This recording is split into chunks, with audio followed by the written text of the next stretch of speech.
We have come to the end of the road for one of Erik Ten Hag's trusted generals at Manchester United. Could this be an early signal into what's coming? Is Ten Hag finally sacked by Ineos? My name is Webb. This is the United Sport. A quick update on the manager situation, as there has been a big scare to the boss. Well, like, share, and of course recommend this video to your colleagues, because trust you me, it doesn't get better. Where we're headed now, it's more of a countdown to the decision. I think we should start a countdown clock running permanently here on the United Hotspot, counting down to the day of the decision, because I think this is the most highly anticipated story probably in the Premier League in the first so many years. Will Erik Ten Hag stay or not? I feel like the adrenaline rush among many football lovers is higher than it was when we are speculating about the return of Cristiano Ronaldo, about Andro Onana's arrival, Sofiane Amrabat. I think these are some of the transfers that kept us at the edges of our seats. But this time around, it's not transfer of a player, it's the manager. Is he staying or not? What a club, guys. Imagine Mikel Arteta in 5 years has not won a single title with Arsenal, but he's just recently got himself a new contract that will make him one of the highest paid managers in the Premier League. Meanwhile, Erik Ten Hag, who has won 2 titles, reached 3 finals in 2 years, is fighting for his job. Oh, well, what's the life lesson in that? There's levels to this stuff, but also, anyway, let me not attack Arsenal supporters. Let's get into the talk. So, Benni McCarthy, guys, it might be the end of the road for him, as it is being reported now coming through from Manchester United. Ineos have said they are not giving him a contract extension. His contract is coming to an end since he joined, of course, remember in 2022, signed a 2-year contract. It's coming to an end this summer, and Ineos are saying we are not extending your stay with us. So this has been an important part of Erik Ten Hag's backroom staff as the strikers coach, and you can credit him perhaps for one, the turnaround in one of our most important signings in Rasmus Højlund, who came in, had a dry spell, turned it around, and scored double figures of goals in his first season as a Manchester United player. You can give credit for him for that, because especially the second part of the season, we struggled in the first half of the season, but the second half we saw some goals. Nonetheless, we conceded so many, we ended up we conceded more than scored, and so meaning we didn't score enough. So we ended up having a negative goal difference. So if it's difficult, I think part of the review has been clear that perhaps they were not impressed with how many goals we are scoring. Yet we brought in a specialist, a former striker in the Premier League at Wigan, and scored so many goals for himself. He came in, he was enjoying himself, but now it seems Ineos are saying, we're not keeping you. So he will either go back to his beloved Kaizer Chiefs. He must have learned a lot of lessons working with Erik Ten Hag and Steve McLaren and all these guys. So let's wait and see what will be next for Benni McCarthy. But the most important thing is this. For us, we journalists always look at news behind the news. Now, if Benni McCarthy is being let go of at this point in time, isn't it a sign that maybe they are coming for the head of Erik Ten Hag? Is this Ineos preparing us early for what's coming? Because first of all, recently it was reported that they said they won't be moved by anyone's emotions, and I think Sir Jim Ratcliffe has been consistent since even his first speech talking about issues to do with player handling, Mason Greenwood and the likes. He came out clearly and stated, we won't base on any emotions, we will base on reason. Now, he said he's not going to base on our emotions to decide whether to keep or not Erik Ten Hag. That he might write all these letters as supporters, but he's the guy who paid so much money to own this football and put things right. So he will be trusted, whether you like it or not. So could this be a sign that he's preparing us for what's coming in less than a week? Because it has been reported that the idea for Ineos is to come up with an announcement about the future of Erik Ten Hag before the end of this week. So by Monday or Sunday, probably, we should know whether Erik Ten Hag is gone or not. So the countdown can start if you want to. We can say it's now the countdown should be taking, because the review that is being undertaken is not expected to go on for so long. And what also we are getting from this review is that there has been some division. These are reports I saw somewhere. There's no evidence about this, but it has been there, that there were divisions between some of the board members, with Jean-Claude Blo for Erik Ten Hag saying we keep him, while Sir Dave Brailsford was the devil's advocate, saying no, we should let him go. Now remember, Blo is the football expert, but he's not a sir. The sir is Dave Brailsford. He's the man in charge of sports under the Ineos group. Now, Blow might be the football expert, but Sir Dave Brailsford has been credited for successes he's brought with Formula One, there have come Formula One, whatever entities, cycling and what have you. So it could be a good clash there. But there are people out there who feel that Erik Ten Hag should be kept. Now we might put everything on Sir Jim Ratcliffe because he's the head of the team, but he has got the people he has employed who he believes know what they do, and they will be advising him on what to do. And of course, he will make the final decree. That's how it's working now. So there is that division. So sure, that's why perhaps things are dragging. But I think the idea for them now, they have realized that they're losing out on time. Players they want like Tosin are being linked to other clubs, Chelsea and Arsenal, what have you. Benjamin Sesko might be headed to Arsenal now because again, Man United is tracking trapped into a back and forth, a dragging process, and this could not get them anywhere. So Ineos are very fast want to make their decision and of course stick to it. Then they see what exactly they can do. But also, the longer they delay, they are losing out not just on players, but also potential replacements in case they want to sack Erik Ten Hag. So you better do it early because already we know that they spoke to Kieran McKenna, but already McKenna has committed to Ipswich to become one of the highest paid managers in the Premier League. By the way, people are asking where will Ipswich get that money? These clubs do have the money to pay a manager, honestly. Then you talk about Dizabi. There are so many clubs looking for managers around. They could go for Dizabi if he's lacking around. The other guy who is available is Thomas Tuchel. Tuchel is pushing his way. I think he's trying to force his way into the Premier League, but he doesn't seem to have, that appeal. He doesn't seem to have the public appeal when it comes to we supporters. So it's there.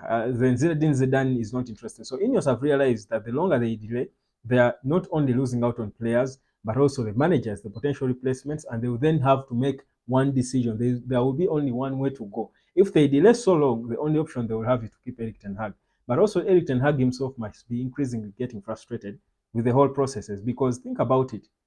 Manchester United has Erik Ten Hag has won Arsenal. Let me start with Arsenal. So Arsenal, in 5 years, Mikel Arteta has not won a single title.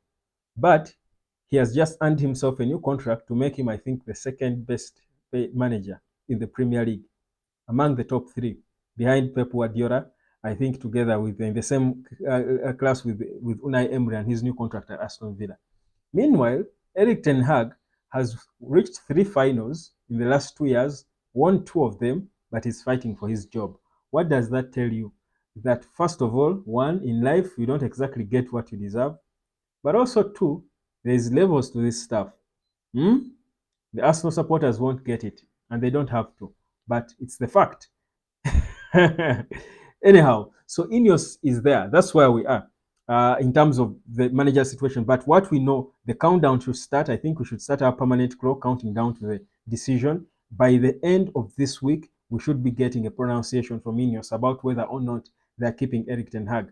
Now, just to give you some quick updates about what's happening with the players. It is believed that Man United are highly considering the option of giving Mason Greenwood, they are extending Mason Greenwood's stay at Man United because they don't seem to get clubs that are clear about their plan for Mason Greenwood. So they might trigger the option to extend his stay by a further 1 year. They are seriously considering it, or even offering him a new contract. They would do that.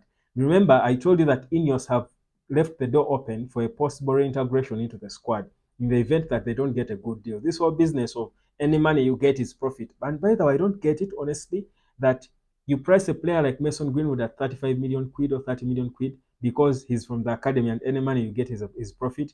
I find that extremely insane. It doesn't make sense at all. I think you sell a player, whether he's from the academy, you've invested time in him and resources, coaches, what have you. You don't just come and say, because he's from the academy and we didn't buy him from any club, any money you get is profit.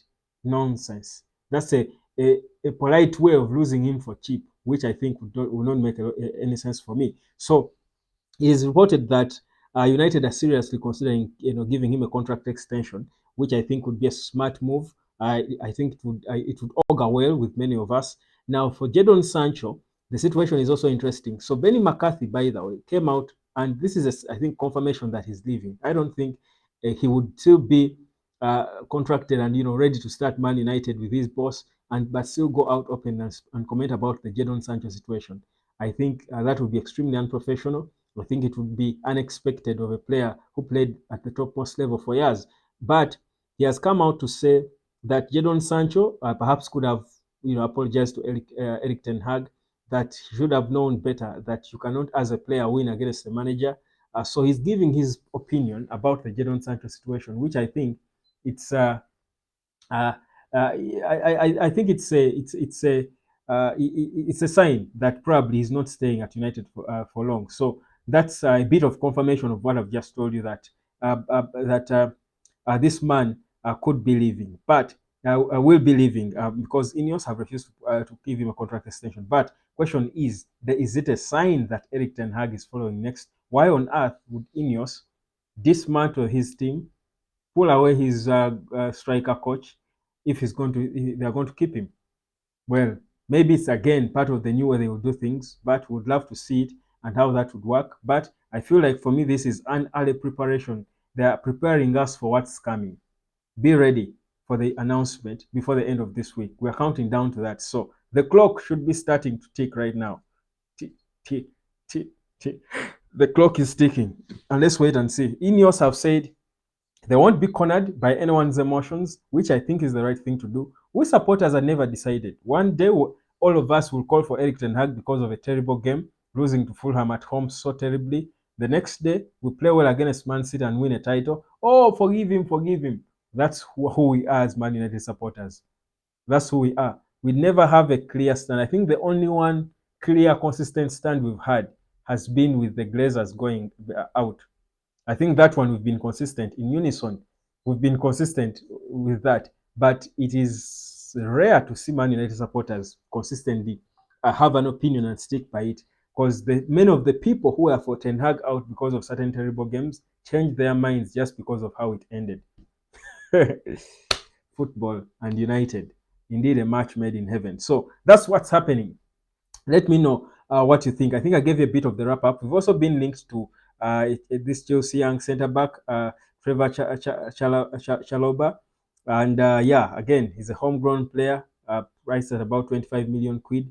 So maybe we could go for him if there's no money. Ineos don't seem to have a lot of money to spend. There's also talks about Victor Lindelof. I'll give you more details about it. I'm making my research about it to try and confirm whether or not he's leaving, but it's highly likely he could be one of the players they are vending now. Of course, it wouldn't be a surprise, would it? I think so many of us would want Lindelof to leave.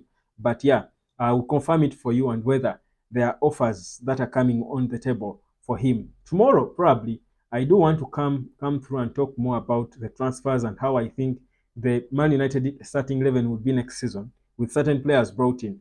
Though I had wanted to do that after confirmation of whether or not Erik Ten Hag is staying, but it seems it's taking longer. And me, I have my ideas already of which players I think we should bring in and who perhaps could most likely come in. But all that will come in a bit later. My name is Webb. This is the United of Sports. Subscribe, like, and share this video, and I'll catch you later. Cheers. Also, one more thing. Comment about my night sensation. How do you like it? I thought, after you seeing enjoying my good looks the whole day, it's okay for you to just take it dark a bit because it's night, it's in the dark. We just tone it down a bit and have this whole different ambience, just for a difference. I don't mean it's not like this is traditional TV where you need so much light in your face and every part of you should be seen. There should be no shadows. Let me know what you think about the night sensation. That's what I call it here on the United of Sport. My name is Daniel. Subscribe, share, and like this video. I'll catch you later.